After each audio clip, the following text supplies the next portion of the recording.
भारत सरकार के कृषि एवं किसान कल्याण मंत्रालय के कार्यक्रम कृषि दर्शन में आप सभी का बहुत बहुत स्वागत। अन्नदाता की जय, कृषि वैज्ञानिकों का बहुत बहुत साधुवाद कि किस तरह से हमारे वैज्ञानिक के कृषि विकास में अपना महत्वपूर्ण योगदान दे रहे हैं। आज के कार्यक्रम में हम एक बहुत ही विशेष मेहमान को लेकर आपके साथ हाजिर हुए हैं। आप मेरे साथ स्वागत कीजिए राजस्थान के गौरव, माटी के गौरव, जयपुर जिले के पचकोड़िया गांव से निकले एक अंतर्राष्ट्रीय स्तर के वैज्ञानिक जो हाल ही में महानिदेशक भारतीय कृषि अनुसंधान परिषद नई दिल्ली में बने हैं। मेरे साथ स्वागत कीजिए। बहुत ही उल्लास और बहुत ही गौरव का एक क्षण है कि आज आप हमारे बीच हैं। डॉक्टर एम एल जाट साहब का बहुत बहुत स्वागत, बहुत बहुत शुक्रिया। देश की इतनी अहम जिम्मेदारी कि पूरे देश के कृषि अनुसंधान को ऊंचाइयों तक पहुंचाना है, आप में सरकार ने विश्वास जताया है। किस तरह से आपकी प्राथमिकता रहेगी? लैब टू लैंड का कंसेप्ट हो, आप एक गांव और खेत से निकले हुए कृषि वैज्ञानिक हैं जिनका अंतर्राष्ट्रीय स्तर का कैनवास है। किस तरह से आप किसानों के लिए नई सौगात लेकर आएंगे और आपकी क्या प्राथमिकताएं रहेंगी? देखिए, पहले तो आपका शुक्रिया, भारत सरकार का शुक्रिया। जहाँ तक प्राथमिकताओं की बात है, फोकस मेरा सिर्फ एक ही है, भारत और भारत के किसान।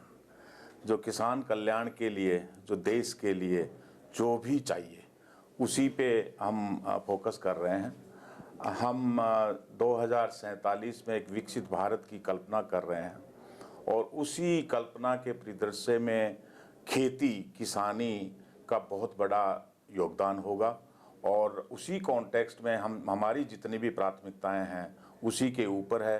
कैसे किसान की आमदनी बढ़े, कैसे खाद्यान्न और पोषक आहार वो सुनिश्चित हो, जो हमारे प्राकृतिक संसाधन हैं उनका संरक्षण कैसे हो, इन्हीं सब चीज़ों के ऊपर फोकस है। जितनी चुनौतियां आ रही है और भविष्य में हम जिन चुनौतियों को देखते हैं, उन चुनौतियों से निपटने के लिए जो भी अनुसंधान की ज़रूरत है हम उसी पे फोकस कर रहे हैं। लेकिन जितना भी हमारा फोकस है, सरकार का जो फोकस है वो किसान पे केंद्रित है। हमारे सारे फोकस में farmer is in the centre. So उसी के साथ में हम हमारी सारी रूपरेखा, जो अनुसंधान की रूपरेखा है वो बना रहे हैं। पहले जो चली आ रही है उनमें से क्या और आगे लेके जाना है, नया क्या लाना है, तो उसी के ऊपर फोकस है।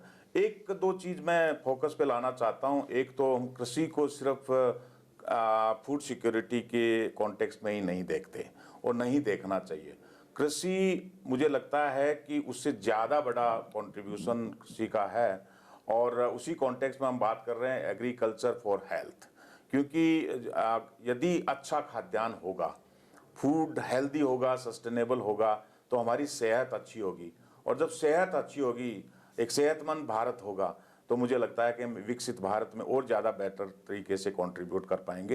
तो ये हमारी प्राथमिकताएं हैं। और जो नए चीज़ें जो आ रही है अभी, डिजिटल इंडिया की बात, डिजिटल एग्रीकल्चर की बात है, डिजिटल पब्लिक इंफ्रास्ट्रक्चर की बात है, डाटा ड्रिवन सिस्टम की बात है, आर्टिफिशियल इंटेलिजेंस की बात है, प्रोटेक्टेड एग्रीकल्चर की बात है, सॉइल हेल्थ की बात है, एनवायरमेंटल कंजर्वेशन की बात है, वाटर कंजर्वेशन की बात है, कैसे हम करें।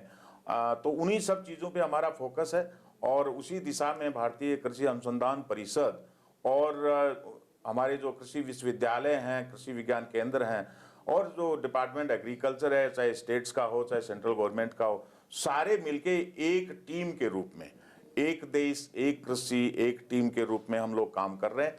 और मुझे लगता है कि उसकी ज़रूरत भी है, क्योंकि जितनी चुनौतियां हैं कॉम्प्लेक्स हैं और उस कॉम्प्लेक्सिटी को हम सिंप्लिसिटी और आइसोलेशन में एड्रेस नहीं कर सकते। तो हमें एक सिस्टम की जरूरत है और सिस्टम का पार्ट सभी हैं। तो अकेला चल के कुछ नहीं हो सकता, हम सबको इकट्ठा होकर काम करना है। क्योंकि किसान के यहाँ फार्मिंग सिस्टम है, किसान के यहाँ जो फार्मिंग सिस्टम है, फार्मिंग सिस्टम में उसके यहाँ फसल भी है, उसके यहाँ ट्रीज भी हैं, उसके यहाँ हॉर्टिकल्चर भी है, उसके यहाँ लाइव स्टॉक भी है, उसके यहाँ फिशरीज भी है, सारे। और सेकेंडरी एग्रीकल्चर की जैसे बात कर रहे हैं, टर्सरी एग्रीकल्चर की बात कर रहे हैं, उन सब चीज़ों को लेके और हम एक सिस्टम में काम करना है। और हम फूड प्रोडक्शन से, प्रोडक्शन एक पार्ट है, प्रोडक्शन से किसान की आमदनी बढ़ाना थोड़ा मुश्किल है। मुझे लगता है complete agri food system value chain, उस पर हम फोकस कर रहे हैं। क्योंकि फूड प्रोसेसिंग, सो प्रोडक्शन से कंजम्पशन का जो टोटल वैल्यू चेन है, और उसी के कॉन्टेक्स्ट में गवर्नमेंट का बहुत स्ट्रॉन्ग फोकस है। जो एफपीओज बनाए जा रहे हैं वो उसी वैल्यू चेन को स्ट्रेंथन करने के लिए बनाए जा रहे हैं। महानिदेशक महोदय से इतनी रोचक चर्चा हो रही है। आप कह रहे हैं कि कृषि किसान वैज्ञानिक खेत खेत तक पहुंचे और हाल ही में आपका एक बहुत महत्वाकांक्षी कार्यक्रम विकसित कृषि संकल्प अभियान बहुत ही लोकप्रिय हुआ पूरे देश में। उसमें आपकी ये थीम थी कि देश के हर जिले में, हर गांव में वैज्ञानिक पहुंचे। थीम बहुत लोकप्रिय हुई, राजस्थान में भी हम बहुत जगह जगह गए, बहुत सफल रही, किसान खासे उत्साहित थे। अब हम जानना ये चाहते हैं कि कृषि के लिए सबसे महत्वपूर्ण स्तंभों में शिक्षा, अनुसंधान और प्रसार, इन तीनों का समन्वय के साथ आईसीआर कैसे आगे बढ़े, इस दिशा में आपने क्या सोचा और क्या लक्ष्य है? देखिए, तीनों इंटरलिंक्ड कड़ियां हैं जी। अनुसंधान, शिक्षा और प्रसार। अनुसंधान आइसोलेशन में करके और यदि उसको प्रसार से नहीं जोड़ते हैं तो उस अनुसंधान का कोई औचित्य नहीं है। लेकिन और प्रसार से जोड़ने का मतलब है कि हमने फोकस किया है कि हम डिमांड ड्रिवन रिसर्च करेंगे। रिसर्च वो जो किसान को चाहिए। तो एक्सटेंशन जो प्रसार है वो किसान से जब लिंक करेगा, किसान से बात करेगा और किसान के यहाँ जो चुनौतियां उनको लाएगा, उसको हम रिसर्च प्रोग्राम में इंटीग्रेट करेंगे तो व्यावहारिक रिसर्च होगी। उसी रिसर्च को हम लेके वहां तक लेके जाएंगे। रही बात एजुकेशन की, एजुकेशन की इनकी कड़ी है, एग्रीकल्चर एजुकेशन इनकी कड़ी है और उसमें अभी एग्रीकल्चरल हायर एजुकेशन पे काफ़ी फोकस है। मुझे लगता है जिस तरीके की चुनौतियां हैं आगे, अभी भी है, भविष्य में भी है, उन चुनौतियों से निपटने के लिए हमें एग्रीकल्चरल हायर एजुकेशन का स्वरूप भी थोड़ा बदलने की जरूरत है। उसमें नई चीज़ें लाने की जरूरत है, क्योंकि हम जितनी नई चीज़ें बात कर रहे हैं, चाहे आर्टिफिशियल इंटेलिजेंस हो, मशीन लर्निंग हो, रोबोटिक्स इन एग्रीकल्चर हो, आप ड्रोन की बात है, बाकी चीज़ों की बात है, ये सारी की सारी चीज़ें हमें एग्रीकल्चरल हायर एजुकेशन में इंटीग्रेट करनी है। तो हमारा एजुकेशन, रिसर्च और एक्सटेंशन तीनों इंटीग्रेटेड, वो अलग अलग आइसोलेशन में हम नहीं देख सकते उनको इंटीग्रेटेड वे में ही देखना पड़ेगा। तो हमें एक सिस्टम की जरूरत है और उस सिस्टम का पार्ट ये तीनों है।